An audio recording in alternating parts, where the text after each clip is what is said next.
Lo que vamos a ver ahora, iglesia, es la iglesia del Señor.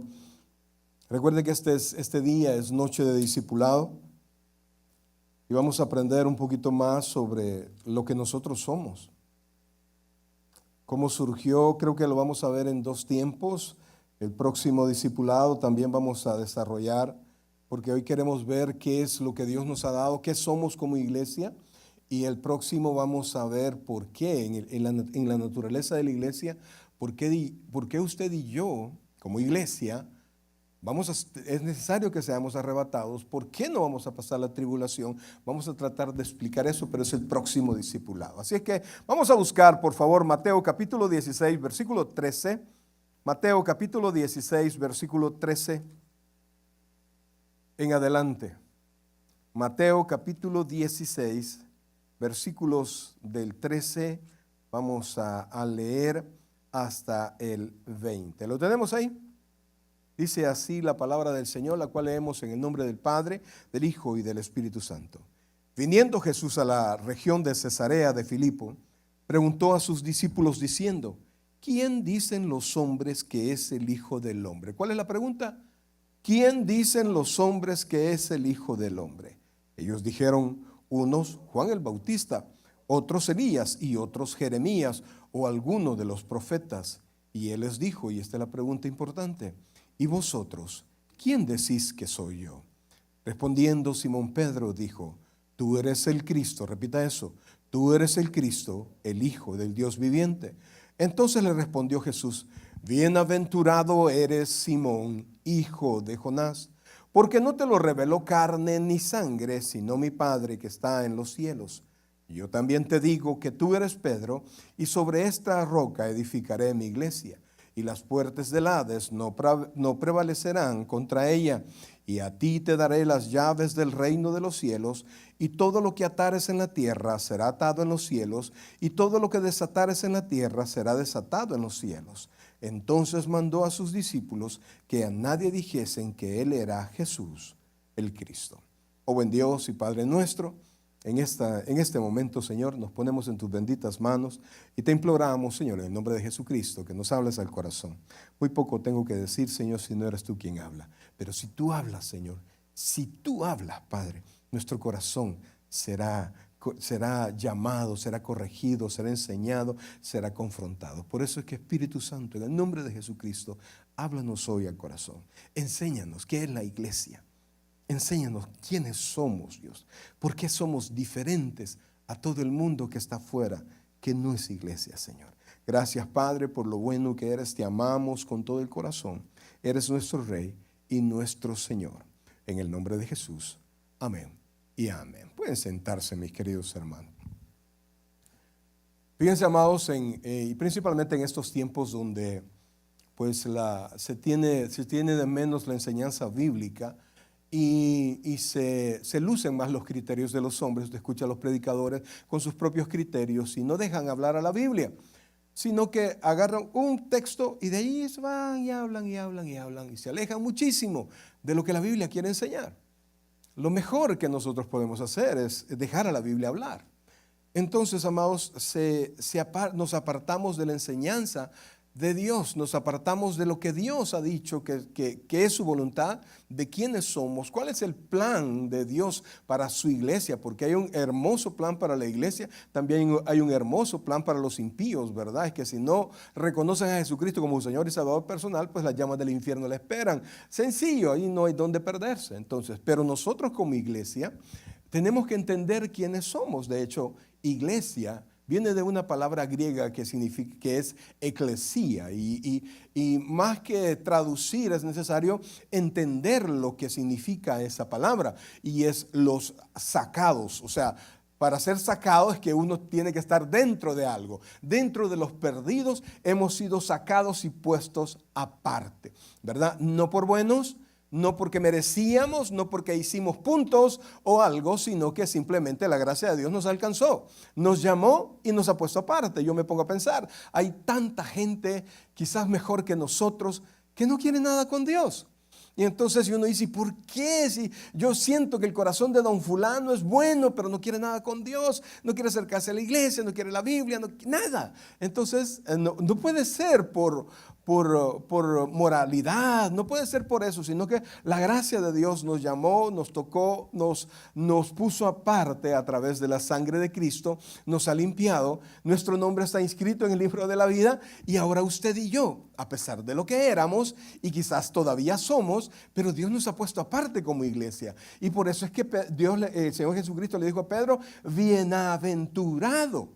La palabra bienaventurado es feliz, ¿sí? Feliz. Entonces, nosotros somos la eclesía, los sacados de los perdidos, puestos aparte. Las ovejas perdidas del Señor, puestos aparte. Y como le explicaba el otro día, nosotros somos un regalo de Dios para Cristo, pero no le dio una iglesia corrompida, con alma corrompida, sino que la salvó, la redimió y luego la entregó al Señor. Ahora, recuerde que somos almas redimidas, en cuerpos todavía corrompidos, ¿verdad? Porque vivimos en la naturaleza pecaminosa de nuestros cuerpos y de nuestra mente. Entonces, esa lucha diaria de ser más parecidos a Cristo o de permitirle al cuerpo o a la carne hacer su voluntad, esa es la guerra diaria de aquellos que hemos nacido de nuevo, ¿verdad? De aquellos que Dios nos ha llamado. Si usted no tiene esa lucha y usted peca sin problema, no hay remordimiento y nada, pues entonces probablemente usted no ha nacido de nuevo. Y es que la iglesia, y esto es parte de teología, la iglesia usted la puede dividir en la iglesia visible. Diga conmigo, iglesia visible. Iglesia visible y la iglesia invisible. ¿Cómo así, pastor? La iglesia visible es lo que usted ve que hay en la iglesia. Son todos los que dicen que son creyentes, que confiesan que son cristianos, que asisten a la iglesia, que portan un uniforme. Esa es la iglesia visible. Ve los templos, a veces llenos, a veces no. Y entonces usted ve, esa es la iglesia que nosotros podemos ver.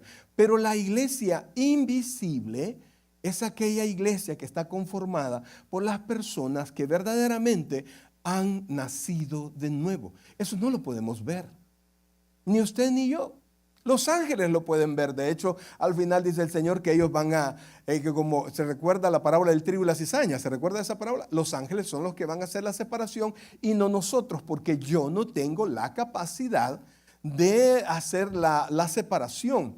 Jesús me dio algunas luces, ¿verdad? Por sus frutos los conoceréis. Pero también entiendo yo que dar frutos es un proceso. Dar frutos es un proceso, no es algo que nace de un día para otro. Entonces, no tengo la autoridad para calificarlo. Entonces, pero Dios sí. Y por eso es que, fíjense, quizás por eso, yo soy una persona de mucha esperanza y de mucha paciencia con la gente, porque a mí yo tardé un año entero en dar mis primeros frutos. El primer año les he contado, yo era alcohólico, yo tomaba, y el primer año seguí tomando hasta que encontré en la Biblia que los borrachos no heredarán el reino de Dios, y entonces mi vida verdaderamente comenzó a cambiar. Entonces, pensando eso, digo, si eso me pasó a mí, teniendo a mi padre que era un ministro, teniendo a mi familia que era cristiana, si eso me pasó a mí, ¿cómo no le va a pasar lo mismo a otras personas que están en proceso? Por eso es que yo tengo mucha paciencia, tengo mucha fe en el cambio de las personas, porque en verdad el cambio no lo hago yo. Pero hoy mi tarea es, iglesia, hablarles un poquito de quiénes somos, no como organización, sino que como un organismo, porque la iglesia es un organismo vivo, tal como es su cuerpo, es la iglesia.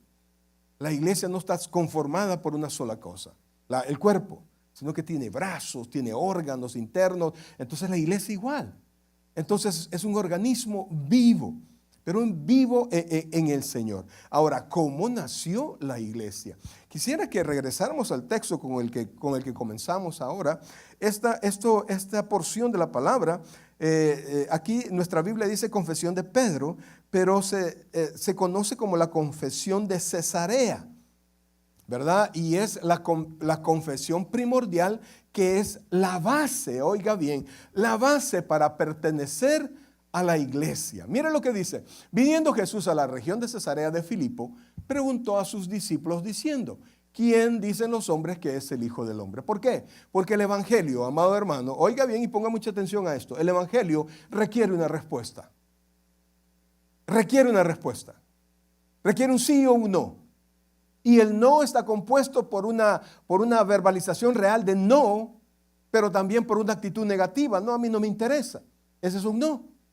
Usted puede quedarse callado, y el quedarse callado y no reaccionar positivamente al Evangelio es un no. O también es un sí. Entonces, por eso es que el Señor estaba preguntando qué efecto ha traído mi palabra y qué dice la gente que somos. Y empezaron a decir las opiniones de las personas. Eso realmente no era lo que le interesaba al Señor. El Señor quería obtener oiga y póngame atención, una confesión. ¿Qué es lo que quería tener? Una confesión. Eso es lo que quería sacar de los discípulos. Quería establecer el fundamento, oiga bien, de la fe. Entonces dice después, oiga esto. Él les dijo, versículo 15, Él les dijo, vosotros, ¿quién decís que soy yo? Ahora, sería bueno que nos preguntáramos, ¿quién es Jesús para nosotros? Porque de la respuesta de quién es Jesús para usted, depende toda su vida cristiana, toda su vida religiosa. Si Jesús pues, es un hombre famoso, un hombre bueno, pues usted puede ser una persona buena, pero nunca será salva. Y la Biblia, buena para el mundo, porque la Biblia dice que bueno no hay ni uno. Y después dice Pedro, versículo 16. Respondiendo Simón Pedro dijo, tú eres el Cristo, el Hijo de Dios viviente. Oiga esto, fue la declaración más grande de un hombre en la Biblia.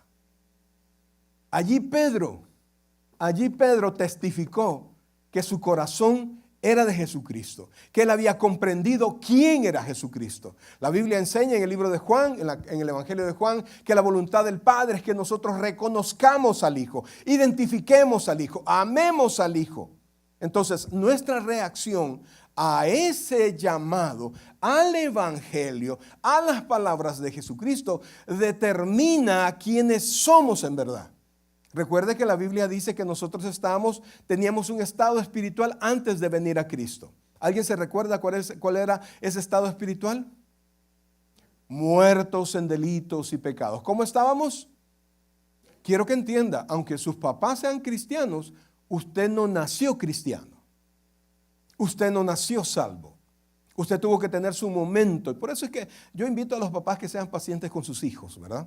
Aunque usted los regañe, aunque usted les dé bibliazos, aunque usted haga lo que sea, sus hijos no se van a convertir por sus palabras. No, es Cristo, es el Espíritu Santo que convence al mundo de pecado, de justicia y de juicio, quien va a hacer que el corazón de sus hijos, oiga, un día sea del Señor. Y usted va a ser el hombre más o la mujer más feliz del mundo cuando vea a sus hijos que le han entregado su vida a Cristo. Tenga paciencia porque hay una promesa por ahí escondida. Cree en el Señor Jesucristo y serás salvo tú y toda tu casa. Entonces usted sea paciente, hermano. Sea paciente. Si podemos ser pacientes con otras personas, como decía una hermana en la iglesia, contimás, decía la hermana, mucho más con nuestros hijos, ¿verdad? Entonces, esa confesión de Pedro puso toda la diferencia. ¿Por qué? Mire lo que dice el Señor. Versículo 17. Entonces le respondió Jesús, bienaventurado eres. La palabra bienaventurado viene del griego Macarios. Algunos traducen Macario como doblemente bendecido. Pero eso es una traducción muy limitada, sino que la traducción literal de Macario es feliz. Y realmente, amados hermanos, cuando hablamos de feliz, hablamos de todos los aspectos de nuestra vida, porque el Evangelio toca todos los aspectos de nuestra vida. Si usted solo es cristiano enfrente de los hermanos o solo es cristiano en la iglesia, usted quizás no es cristiano, hermano. Si allá afuera usted se porta como a usted le da la gana y no siente nada, ¿quién sabe? Yo le digo, ¿quién sabe? Si usted está en ese caso, sería una buena oportunidad para que se ponga a cuentas con el Señor, porque cuando nos vamos no lo sé. Lo único que sé, que dice Hebreos 9:27, que está establecido para los hombres en que mueran una vez y luego el juicio. Y lo único que nos salva del juicio es la sangre de Cristo. Entonces, amados, entonces el Señor le dijo, ¿verdad?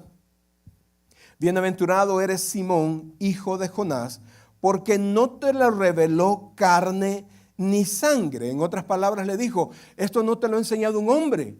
Esto no es deducción tuya, le está diciendo Pedro.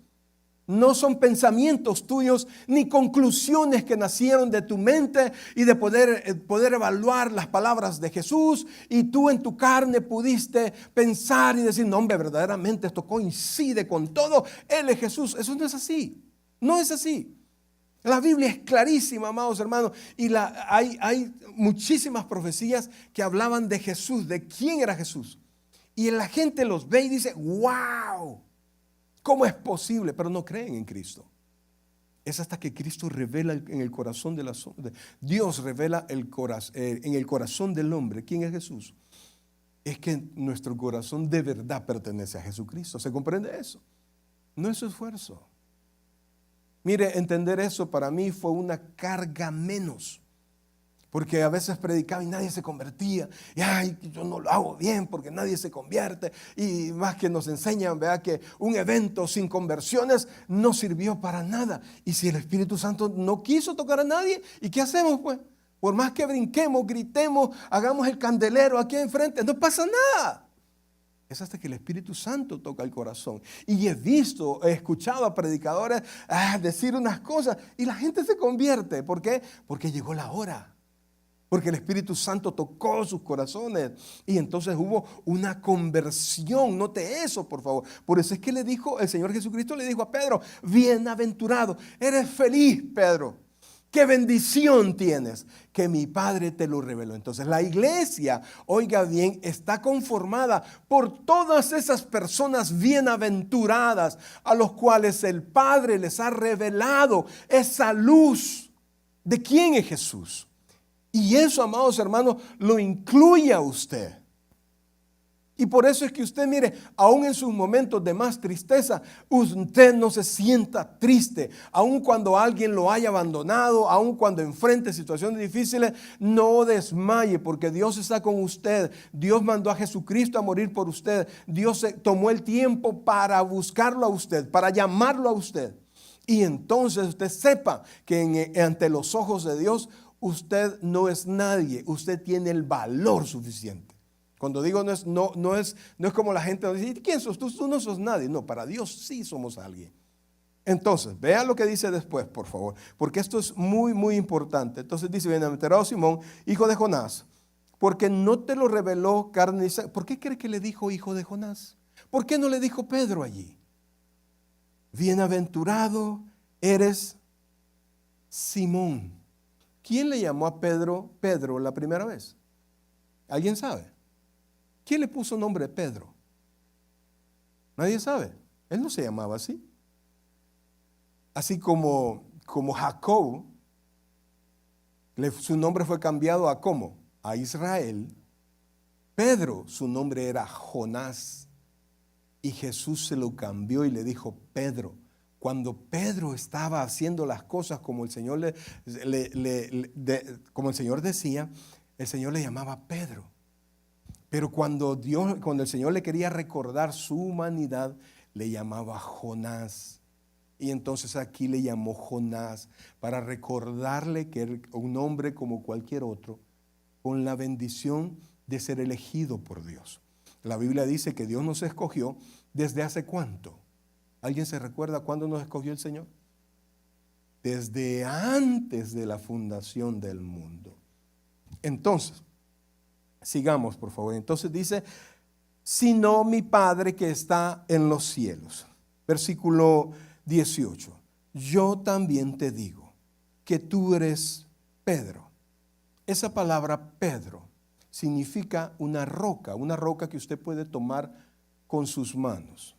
Y entonces dice, y sobre esta roca, la traducción de esa roca es Petra. Estamos hablando de algo más grande que Pedro. Por eso es que no es Pedro la roca, sino que lo que es la roca es esto. Ponga atención a esto. Dice, y yo también te digo que tú eres Pedro, recuerde, una piedra que usted puede agarrar con la mano, y sobre esta roca, Petra, es una piedra grandísima, edificaré mi iglesia. ¿Y sobre cuál roca? Oiga esto, no es sobre una persona, es sobre una confesión. ¿Se recuerda que les dije que Dios andaba buscando una confesión de los discípulos? Eso es todo. Por eso es que cuando la gente se acerca a la iglesia y no quiere recibir al Señor, y la Biblia dice, si confesaras con tu boca que Jesús es el Señor y creyeras en tu corazón que Dios le levantó de los muertos, serás ¿qué? Salvo. Entonces, cuando se declara eso, cuando se realiza esa confesión, hay una unión entre la persona que no conoce a Cristo con Cristo, y la sangre de Cristo derramada en la cruz del Calvario le limpia de todo pecado. Su nombre es inscrito en el libro de la vida. Él viene a ser morada del Espíritu Santo. Él es santificado, Él es justificado. Y entonces su vida espiritual, su destino eterno cambia por completo. Entonces dice: y sobre esta roca, que es la confesión, edificaré mi iglesia. Y mire la confesión: y las puertas del Hades no prevalecerán contra ella. Pero esto, amados hermanos, a pesar de que la iglesia siempre recibe ataques, cualquier denominación recibe ataques de personas que no son creyentes, no se refiere a lo que traen, lo que personas o el mismo Satanás viene y ataca a la iglesia. Se refiere a la iglesia hacia afuera, porque dice que las puertas del Hades, ¿y las puertas para qué son? Para entrar y para salir. Esto quiere decir que usted va allá, al Hades, y choca las puertas del Hades, y choca el corazón de los que no conocen al Señor. No es aquí adentro, pues. ¿Se comprende eso? Porque si yo le digo a usted, no, es que las puertas de su casa nunca van a prevalecer. Entonces, cuando digo las puertas de su casa, estoy pensando en su casa, es decir, hay que ir allá. Entonces, las puertas del corazón de la gente, que dice la Biblia, que Dios ha entenebrecido el pensamiento de la gente, esas tinieblas no van a prevalecer ante el Evangelio. Entonces, cuando nosotros salimos y predicamos, vamos a atacar las puertas del Hades, y estas puertas del Hades no van a prevalecer. Aunque mire, cualquier actividad, evangelismo, lo que sea, y va a la iglesia allá afuera, un alma que se convierta es victoria. Y cuando traemos invitados a la casa del Señor, prácticamente estamos sacando del Hades, estamos trayendo gente a la presencia del Señor. Y el corazón de estas personas, cuando es tocada por el Señor, las puertas del Hades no prevalecen. ¿Se comprende eso, iglesia? Entonces dice, no prevalecerán contra ella. Y dice el versículo 19, y a ti te daré las llaves del reino de los cielos, y todo lo que atares en la tierra será atado en los cielos, y todo lo que desatares en la tierra será desatado en los cielos. O sea, aquí lo que le estaba diciendo el Señor Jesucristo a Pedro, no es que le daba autoridad para perdonar pecados, sino que le estaba dando autoridad para traer personas delante del Señor. Nosotros no podemos, perdonamos lo que nos ofenden a nosotros, pero todo pecado es una ofensa al Padre. Yo no puedo perdonar en el nombre del Padre. El Padre es quien perdona. Ahora, aquí fíjense que hay muchas interpretaciones allá afuera, pero quiero decirle un par de detalles. Usted sabe, yo fui parte de la iglesia tradicional, yo fui parte de la iglesia católica, por eso es que yo respeto mucho la iglesia católica, yo respeto mucho la imagen de la Virgen María. A mí nunca jamás me va a oír hablar mal de la Virgen María, nada, no en absoluto. ¿Por qué? La Madre de Jesús, pues. Y si usted, mire, tres personas usted puede ofender, y entonces sí puede tener problemas conmigo. Mis hijos, mi esposa y la iglesia. Ahí sí puede tener problemas usted conmigo. Y si yo, siendo malo, puedo reaccionar así, ¿cómo va a reaccionar el Señor? Entonces, por eso, no sé cuál sea la idea de usted de la Virgen María, mire, mejor guarde silencio. Nosotros venimos no a externar lo equivocado de otros, sino que externamos la verdad que hay en nosotros. ¿Sí se entiende eso? Ok, pero aquí hay un detalle. La iglesia tradicional, ¿cómo nos llama a nosotros los cristianos evangélicos? ¿Cómo nos llama? ¿Alguien sabe? Los hermanos separados. ¿Se acuerda usted de eso? Ahora, La primera iglesia, oiga, y póngame atención a esto. La primera iglesia que se fundó fue la iglesia de Jerusalén. En la iglesia de Jerusalén, pues fue conformada principalmente por judíos. Entonces, los judíos de allí comenzaron la palabra a salir adelante. Recuerde que primero se predicó a los judíos y luego a los gentiles. Luego, más o menos en el año 1045, hubo un cisma en la iglesia. Y lo que nosotros conocemos ahora como la iglesia de Roma se separó de la iglesia que había nacido en Jerusalén por cuestiones doctrinales, etc. Entonces se separó. Mucha gente considera que de Pedro hasta el líder actual de la iglesia ha habido una sucesión. Pero si nosotros nos ponemos a pensar que la iglesia inicial fue la que estaba en Jerusalén y la iglesia romana se separó de la iglesia inicial, ¿quiénes fueron los primeros hermanos separados? Sí, la iglesia de Roma. Porque no hay esa tal sucesión. Entonces, amados, con esto ¿qué lo quiero decir? Es que todos representamos a Cristo. Es que todos somos la iglesia de Cristo. Nosotros no venimos a hablar mal de nadie. No, nosotros venimos a anunciar a Cristo. Entonces, por eso es que no se sienta usted mal al respecto, porque a veces los pastores lo que hacemos es que no profundizamos, no investigamos en la historia y algunos vienen y maldicen otras denominaciones y eso no debe ser. Vamos a la historia, vamos a la palabra y entonces saquemos conclusiones. Entonces, usted se va a dar cuenta, por favor, la iglesia ha enfrentado, por el hecho de ser compuesta de seres humanos, ha enfrentado situaciones, divisiones. Ahora, la iglesia evangélica, usted encuentra que hay una multitud de denominaciones. Mientras tengan a Cristo como Señor y Salvador personal, mientras reconozcan al Dios Trino, Padre, Hijo y Espíritu Santo, son nuestros hermanos. Podamos tener algún tipo de diferencia, pero eso no tiene por qué a nosotros, no tiene por qué causar el hecho de que no estemos de acuerdo con una u otra cosa que no sea principal o lo que conocemos como teología primaria, que no estemos de acuerdo en algo, no tiene que hacernos a nuestros enemigos. Nosotros los latinos de repente tenemos un problema. Si tú no estás de acuerdo conmigo, tú eres mi enemigo. Y no es cierto, no es cierto. Óigame, no es cierto. Yo tengo a hermanos en Cristo a quienes amo mucho, que diferenciamos de ciertas cosas. Y eso no quiere decir que somos enemigos. Entonces, por eso es que la iglesia, amados hermanos, la Biblia le llama, a la gracia de Dios le llama la multiforme gracia de Dios. Entonces, amados, nosotros somos la iglesia invisible. Ahora, la iglesia, esta iglesia, nosotros conformamos, oiga esto, el cuerpo de Cristo. Nosotros conformamos ¿el qué?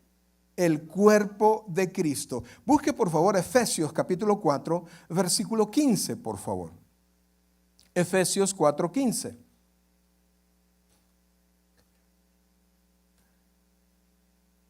Efesios capítulo 4, versículo 15. Amados, lo que yo le acabo de decir es historia.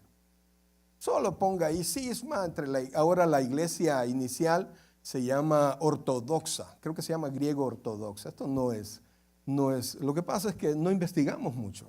Entonces, Efesios 4:15, ¿lo tiene ahí? Dice así. 4:15 dice, sino que siguiendo la verdad en amor crezcamos en todo en aquel que es la cabeza, esto es Cristo. Versículo 16, de quien todo el cuerpo, bien concertado y unido entre sí por todas las coyunturas que se ayudan mutuamente según la actividad propia de cada miembro, recibe su crecimiento para ir edificándose en amor. Entonces, para nosotros, iglesia, ponga atención a esto. Cristo es nuestra cabeza. Nosotros somos el cuerpo. ¿Estamos claros en eso? Somos el cuerpo de Cristo. Entonces, amados, lo que ha hecho la diferencia entre el Antiguo y el Nuevo Testamento es esto. En el Antiguo Testamento, Israel, dos detalles, nunca llamó a Dios Padre y nunca pensó en Israel como cuerpo. En cambio, en el Nuevo Testamento, busque por favor, 1 Corintios 12, por favor, 1 Corintios 12, 12. 1 Corintios capítulo 12, versículo 12.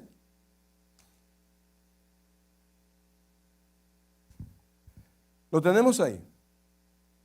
Dice 12, 12, porque así como el cuerpo es uno y tiene muchos miembros, pero todos los miembros del cuerpo, siendo muchos, son un cuerpo, así también Cristo. Porque, oiga esto, por un solo espíritu fuimos, ¿qué dice ahí? Todos bautizados en un cuerpo. La palabra bautizado habla de inmersión. Es del griego baptizó, inmersión. Entonces, cuando usted creyó en Cristo, en ese instante, usted es bautizado allí. Usted no necesita otra ceremonia u otra actividad para recibir ese bautismo que es la incorporación del cuerpo de Cristo. Entonces, vea por favor, leámoslo de nuevo, versículo 13, porque por un solo espíritu fuimos todos bautizados en un cuerpo, sean judíos, griegos, sean esclavos o libres, y a todos se nos dio a beber de un mismo espíritu. Entonces vemos que para formar parte de la iglesia, en el momento que usted creyó, usted fue incorporado al cuerpo de Cristo, y eso somos nosotros. Entonces, no es por venir a la iglesia, no es por portar un uniforme, es porque el Espíritu Santo convenció mi corazón al escuchar el Evangelio y Él me convirtió en un creyente. Él me hizo parte del cuerpo. Eso es lo que dice la Escritura. Y esa es la gran diferencia. Eso no existía en el Antiguo Testamento. Eso no existía. Y por eso, amados hermanos, es que el Espíritu Santo pudo venir a morar permanentemente en nosotros. En el Antiguo Testamento usted puede encontrar que hay personas que el Espíritu Santo llegaba y el Espíritu Santo se iba. ¿Por qué? Porque no había pasado esto. Y quiero decirle algo. Dios, nosotros hablamos del carácter de Dios y sabemos que Dios es omnipresente, que es todopoderoso, que es eterno, que es omnisciente. Entonces hablamos de un montón de atributos de Dios. Entonces quiero decirle algo, Dios no tiene varios planes, no tiene plan A, plan B, es decir, Adán no fue plan A, Noé fue plan B, Abraham fue plan C, y ahora es plan D. No, todo es un mismo plan, un solo plan. Dios no anda así como ando yo, una mifuga que tiene un liqueo que tiene en mi carro. Cuando llueve ando viendo cómo se lo tapo y le cambio el tape y le pongo otro tape porque ya fui, me lo arregla y sale muy caro, todavía no. Y entonces ando cambiando el tape a cada rato. Dios no hace eso. Dios tiene un solo plan de principio a fin. Nada hay nuevo para Dios. Nada, y por eso, aun cuando nosotros vamos en oración al Señor, Él ya conoce nuestras necesidades, pero Él quiere que se las digamos. Entonces, amados hermanos, nosotros somos, imagínense, amados, Cristo es nuestra cabeza, nosotros somos el cuerpo y somos parte del cuerpo, no porque yo digo que soy parte del cuerpo, sino que porque el Espíritu Santo me incorporó al cuerpo de Cristo. Y eso, amados hermanos, les digo, no sucedía antes de la iglesia. Y eso ha hecho toda la diferencia. Ahora, vamos a Romanos capítulo 12, versículo 4. Porque si nosotros, pues tenemos muchas limitaciones en este mundo como seres humanos. Algunos tenemos buen carácter, otros no tenemos buen carácter. Algunos somos perseverantes, otros no. Algunos somos, qué sé yo, enojados, otros no. Algunos tenemos, cuántas cosas que somos diferentes y que así como en las empresas siempre hay problemas. Si no fuera porque Dios ha dejado esto, la iglesia no podría, oiga bien, no podría ser dirigida por hombres. Oiga bien, por favor, porque todos venimos, estando muertos en delitos y pecados, venimos a la vida y todos, aunque hemos nacido de nuevo, todos nosotros, incluyéndome, tenemos problemas de carácter.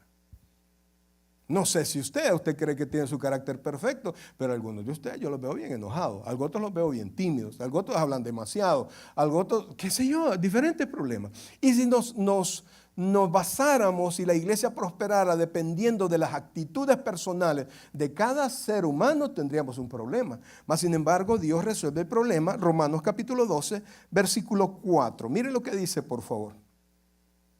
¿Lo tiene ahí? Porque de la manera que en un cuerpo tenemos muchos miembros, pero no todos los miembros tienen una misma función, así nosotros, siendo muchos, somos un cuerpo en Cristo y todos miembros los unos de los otros. Versículo 6.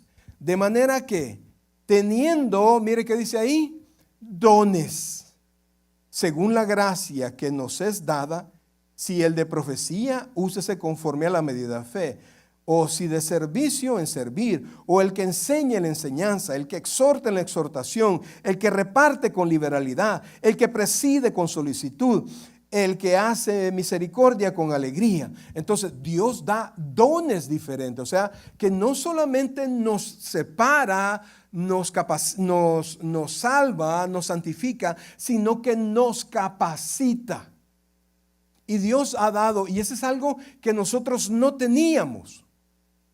Y por eso es que usted ve que de repente alguien que tenía una vida desastrosa, de repente viene al Señor y su vida cambia. Y muchas veces los que teníamos una vida súper desastrosa, somos súper útiles en la casa del Señor. ¿Por qué? Porque Dios nos dio dones y nos ha dado dones a todos, cada uno según la medida de fe.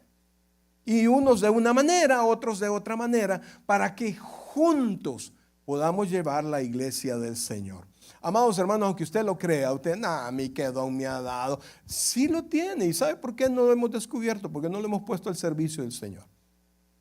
Pero Dios nos ha dado dones. Entonces, ¿y qué tan importante es esto? Amados hermanos, mire esto. Y con este versículo quisiera que nosotros pudiésemos entender, 1 Timoteo capítulo 3, versículo 15, por favor, la importancia de la iglesia. La importancia de que la iglesia sea una iglesia bíblica. Que la Biblia salga al frente, que la Biblia hable a nuestro corazón, que no sigamos tradiciones de hombre, porque todas las iglesias, amados, todas las iglesias tenemos tradiciones, todas sin excepción, todas. Porque una cosa, se recuerda cuando el Señor decía, oíste que fue dicho. ¿Se recuerda usted cuando comparaba lo que se creía con una nueva enseñanza que el Señor hacía?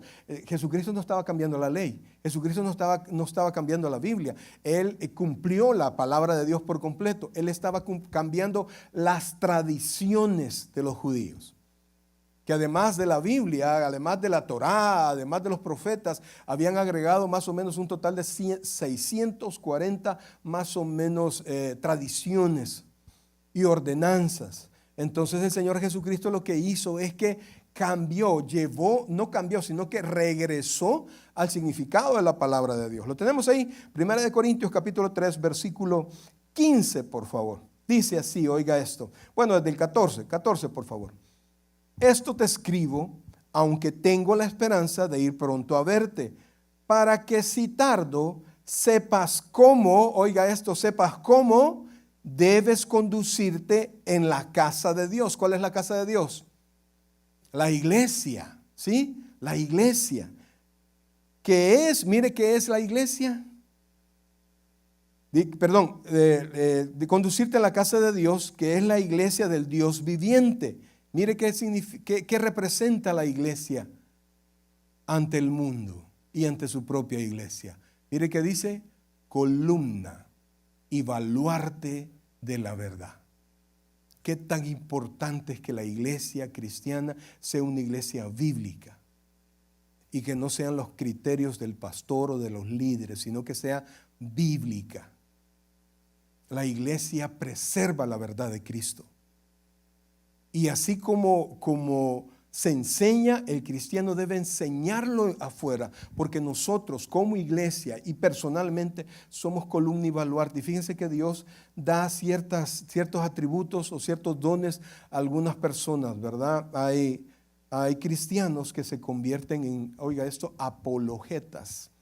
Apolos era un predicador en los tiempos de Pablo que antes pues no conocía al Señor, era súper hábil en la exposición del Antiguo Testamento, pero cuando conoció a Pablo mandó que se le enseñara y se le enseñó, y cuando se convirtió, Apolos comenzó a enseñar la palabra de Dios con toda su elocuencia.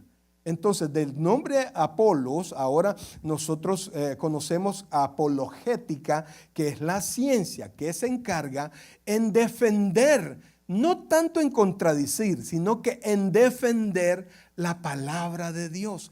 Y Dios, mire, ese de ser apologeta no es fácil, brother, porque yo puedo venir y tener el conocimiento para debatir y para contradecir un montón de verdades, de mentiras que se enseñan como verdades de la Biblia, pero que no son verdad. Pero lo que pasa es que cuando ese es un don, ese es un hambre que nace desde el fondo del corazón. Y gloria a Dios, porque Dios ha dado personas que salgan y defiendan y contradigan y se toman el tiempo para estudiar y para sacar la verdad de la palabra a la luz. Porque nosotros podemos, de sus enseñanzas, podemos tener las herramientas necesarias para defender nuestra propia fe. Entonces, amados hermanos, pero usted y yo como iglesia somos columna y somos baluarte de la verdad y de los criterios que Dios enseña a través de la palabra. ¿Y sobre qué está fundado las enseñanzas de la Biblia? Recuerde que este no es un sermón, amados. Este es un discipulado, ¿verdad? Y si hay algo que se le pasó, que no lo entendió, que no lo aprendió, recuerde que esto queda en Facebook y queda en YouTube para que usted lo pueda consultar. Quisiera que buscara, por favor, Efesios capítulo 2, versículos 19 y 20. Efesios capítulo 2, versículos 19 y 20. Oiga lo que dice aquí, por favor. Efesios 2, 19 y 20. ¿Lo tiene ahí?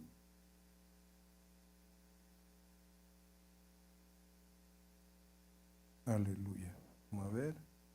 Efesios 2. No, perdón. Yo solo me estoy haciendo trampa, estoy en Gálatas. Efesios 2, 19 y 20. Mire lo que dice, por favor. Así que ya no sois extranjeros ni advenedizos. ¿Por qué dice esto? Porque antes solo era para los judíos. Y todos los gentiles no eran del pueblo de Israel y eran extranjeros. Pero en el Señor todos somos incorporados al pueblo de Dios. Sino, oiga esto, conciudadanos de los santos y miembros de la familia de Dios. ¿Qué somos de Dios? Más que eso, familia. Somos familia. Y por eso es que Dios es que de nosotros, nuestro Padre. Entonces dice después, oiga, versículo 20. Edificados sobre el fundamento de los apóstoles y profetas, siendo la principal piedra del ángulo Jesucristo mismo. Entonces la iglesia está fundamentada, oiga esto, está puesta en el cimiento que dejaron los apóstoles y los profetas. Por eso, amados hermanos, es que nadie puede nadie debería llamarse hoy apóstol. ¿Por qué? Porque los apóstoles tuvieron varias, entre las autoridades y los poderes que Dios les dio, hacían milagros, Dios les dio capacidades increíbles, ¿verdad? Que están vigentes solo, ya no en una persona, están vigentes en Dios. Y Dios sigue haciendo milagros, Dios sigue obrando. Pero antes, los apóstoles, ellos oraban y la gente sanaba. No tengo plata ni oro, pero lo que tengo te doy. Lo que tengo te doy. En el nombre de Jesucristo, ¿qué le dijo? Levántate. ¿Y qué pasó? Se levantó. Entonces, ellos también, además de eso, tenían la autoridad de traer la palabra de Dios. Si nosotros llamamos a alguien apóstol, quiere decir que la Biblia estaría abierta para que sigan hablando. Otra vez estábamos viendo con mi esposa, un pastor, creo que es peruano, no me recuerdo cuándo, y entonces dijo, yo quiero dar un decreto apostólico. Entonces le digo a ella, mira, si eso fuera cierto, habría que agregarlo en la Biblia. ¿Ah? Porque el decreto apostólico, él se está poniendo a la par de Pablo, a la par de Pedro, a la par de Juan, y tendría que ser agregado a la palabra de Dios. Entonces, pero el cimiento, ¿cuándo se pone? ¿Cuando usted está terminando la casa o cuándo?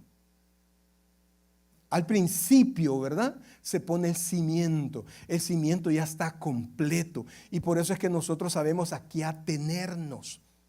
Y al saber a qué atenernos y conocer la enseñanza de Dios, nosotros nos convertimos en columna y baluarte de la verdad. Por eso es que somos tan importantes en el mundo, iglesia. Somos tan importantes. Y por eso es que tan importante es que no nos perdamos.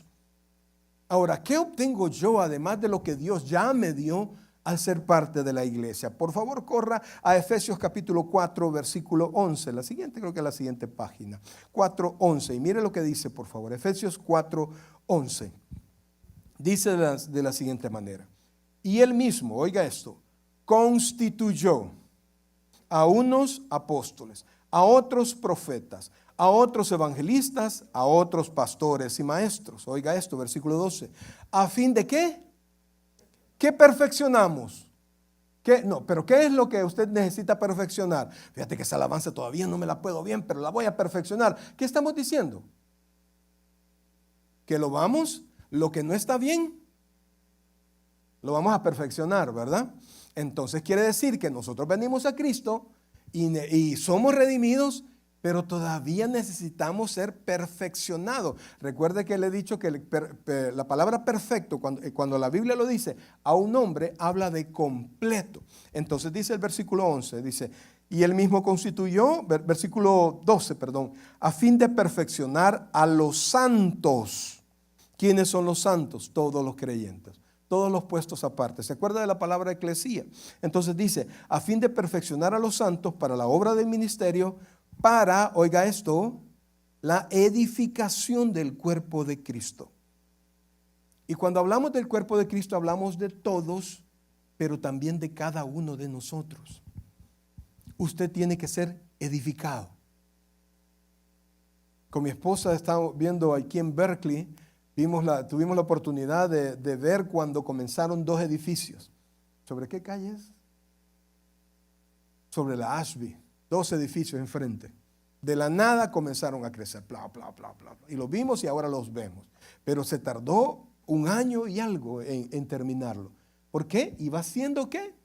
Edificado. La construcción iba avanzando y terminaron y después se tardó un montón de tiempo en ponerlos bonitos. Entonces, nosotros venimos al Señor y nuestra alma es santificada, pero nosotros vamos creciendo, es decir, que vamos siendo edificados. Vamos siendo edificados. Usted está siendo edificado. Y para eso la construcción tiene que seguir, la edificación tiene que seguir. Y entonces para eso Dios ha dado lo siguiente. Vea lo que dice. Versículo 12, ¿verdad? A fin de perfeccionar a los santos para la obra del ministerio, para la edificación del cuerpo de Cristo. ¿Hasta cuándo? Hasta que ¿quiénes? Todos lleguemos a la unidad de la fe y del conocimiento del Hijo de Dios. O sea, el propósito de estar en la casa de Dios es crecer en el conocimiento. Porque el conocimiento del Señor, puesto en práctica, cambia mi carácter. Me amolda al deseo de Dios. Usted viene a la iglesia a crecer en Cristo, no a crecer en los errores de otra persona, porque cada quien tiene su propio proceso. Entonces Dios ha dado bendiciones especiales a ciertos hermanos, a ciertos miembros de la iglesia, para que puedan instruir a los hermanos. Entonces, y dice, a fin de perfeccionar a los santos para la obra del ministerio, para la edificación del cuerpo de Cristo, hasta que todos lleguemos, oiga esto, a la unidad de la fe y del conocimiento del Hijo de Dios. Y oiga esto, aquí incluye varón y por supuesto varona, ¿verdad? A un varón, ¿qué dice? Perfecto, es decir, completo. a la medida de la estatura de la plenitud de Cristo. Cuando nosotros, y esto no es que es un punto donde tenemos que llegar, no, es una diaria construcción hasta que abandonemos este cuerpo. O sea, toda la vida, pues. Y entonces dice, si nosotros nos mantenemos en esa edificación, iglesia, oiga esto, ¿qué es lo que va a pasar? Versículo 14. Para que ya no seamos, ¿qué dice ahí? Niños, pero niños ¿cómo? Fluctuantes. Hoy sí quiero, mañana no. Hoy sí llego, mañana no. Hoy sí comienzo a servir, pastor, no, mejor ya no. Hoy sí leo la Biblia, ay no, ya no. Eso es ser fluctuante. Entonces, niños fluctuantes, llevados por doquiera de todo viento de doctrina, por estratagemas de hombres que para engañar emplean con astucia las artimañas del error. Oiga, que en la Biblia no se le enseñan a estudiar todas las equivocaciones. No. Cursamos una materia en el seminario que se llamaba sectas. Un día lo vamos cuando podamos organizar un estudio, vamos a dar materias sectas y vamos a ver todas las sectas, todas las denominaciones, lo que ellos creen, etc. Pero nosotros no nos especializamos en eso. Nos especializamos en la palabra de Dios, en conocer la verdad. Y es como pasa con los cajeros en los bancos. A los cajeros no los entrenan para que reconozcan todos los cheques malos, todos los billetes falsos. Los entrenan para que conozcan los verdaderos. Porque al conocer el verdadero, al conocer bien el billete verdadero, ¿qué va a reconocer? El billete falso. Así, el billete falso. Entonces usted viene, no viene a la iglesia para contradecir a alguien, sino que viene a la iglesia para crecer, para aprender. Y entonces, amados hermanos, la iglesia nos da esa bendición. Y en Hebreos capítulo 10, versículo 23, por favor, ya casi terminamos, iglesia. Hebreos capítulo 10, versículo 23. Como le digo, este tema lo hemos dividido en dos enseñanzas. Dice, oiga esto. Primero dice que nos enseñó allá que no seamos fluctuantes, ¿verdad? Entonces dice, mantengámonos, ¿qué dice? Firmes, sin fluctuar. La profesión de nuestra esperanza, porque fiel es el que prometió. Ahora, versículo 25, y ponga atención a esto, porque para que eso funcione, usted tiene que tomar en cuenta el versículo 25, por favor. ¿Qué dice ahí? No dejando de congregarse. Si este es el lugar donde yo vengo a aprender, es el lugar donde Dios ha puesto los dones para que otras personas me enseñen, para que otras personas me preparen, yo solo no lo puedo hacer. Ha sido la voluntad del Señor que nosotros seamos un cuerpo. No somos llaneros solitarios, no somos soldados sin ejército, pertenecemos a una iglesia local.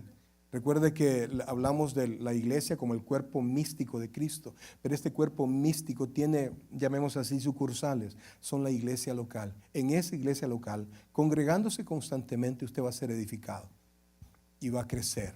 Y entonces dice, no dejando de congregarnos como algunos tienen por costumbre. ¿Qué es lo que tienen por costumbre? No congregarse.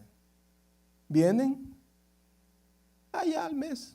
Ay, ni tanto, ¿verdad?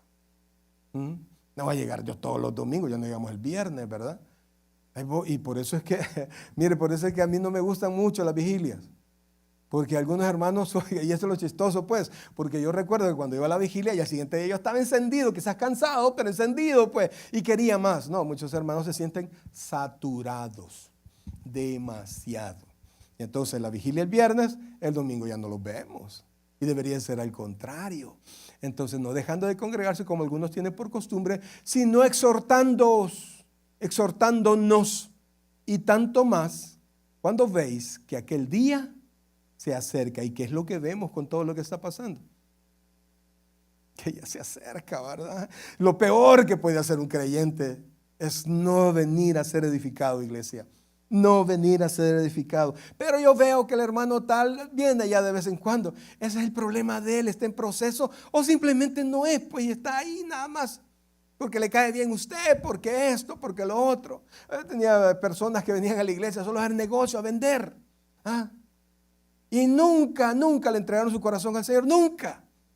Pues ahí tienen su ganancia, hicieron su venta, pero ¿de qué le sirve al hombre ganar el mundo si pierde su alma, brother? Y si usted ya tiene su alma en las manos de Dios, permita que su corazón sea edificado. Entonces, amados, el venir aquí, oiga esto por favor, nos permite, oiga esto, el que nosotros vayamos exteriorizando lo que Dios nos enseña. Cuando venimos y somos enseñados y usted le permite al Espíritu Santo que transforme esa enseñanza que recibo, la materializo con mis hechos, yo estoy siendo transformado y estoy siendo una herramienta útil en las manos del Señor. Porque mucha gente, amado, viene a la iglesia y no siente la convicción de tener que representar correctamente a Cristo aquí adentro y allá afuera. Aquí adentro pueden ser los mejores servidores, pero allá afuera deja mucho que desear. Y ese es un problema. Yo no digo que no son salvos. Bueno, por dentro sí lo digo, pero así no lo quiero decir. ¿Ah? Pero la verdad, amados hermanos, es que todavía no han sido exhortados por el Espíritu Santo completamente. Todavía no les ha pasado muchas cosas. El pastor fundador decía, te hace falta mucho que sufrir, ¿verdad? Porque dice Pedro que las pruebas vienen si son necesarias y cuando tenemos una actitud incorrecta y Dios ha dicho, no, esa la tienes que cambiar. Óigame bien, no somos más fuertes que Dios.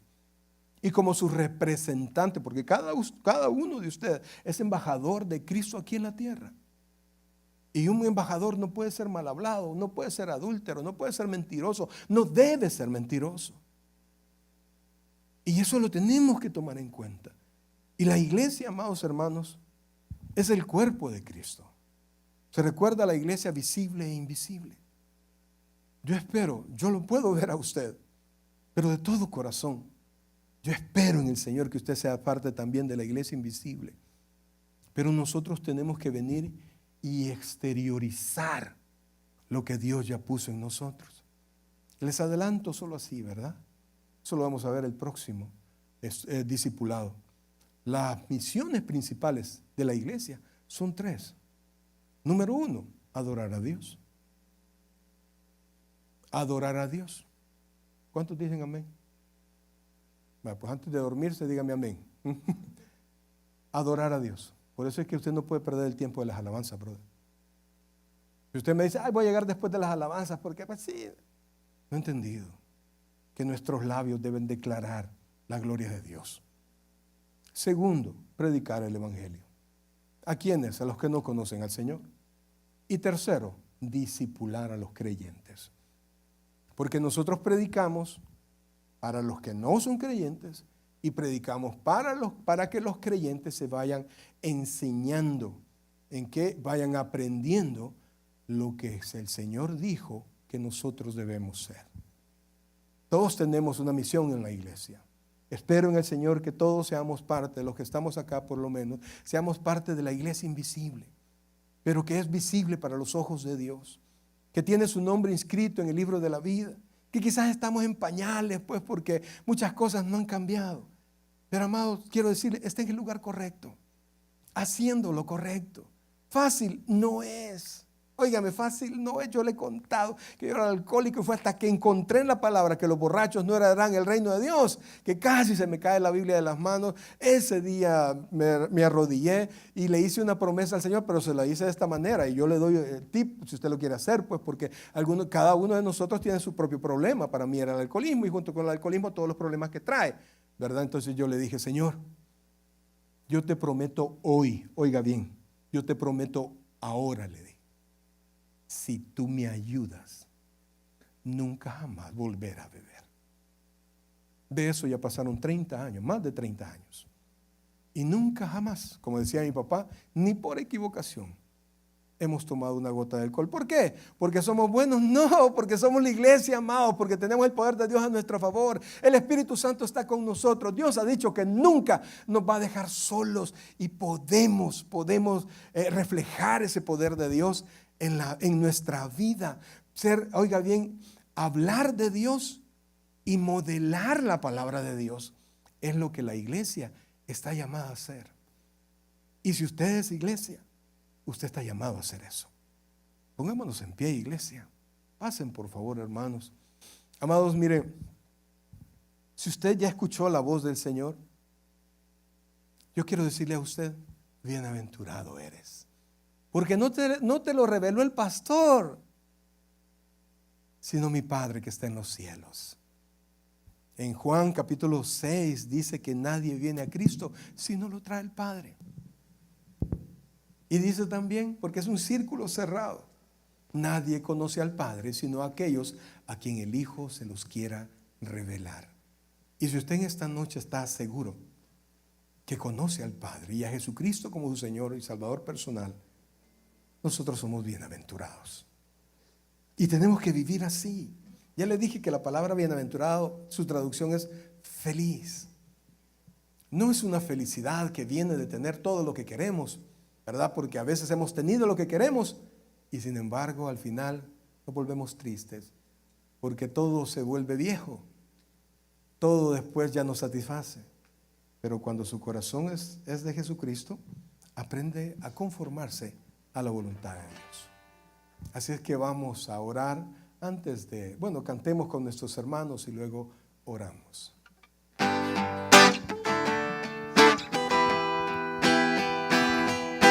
Muéstrame tu corazón, muéstrame tu verdad, llévame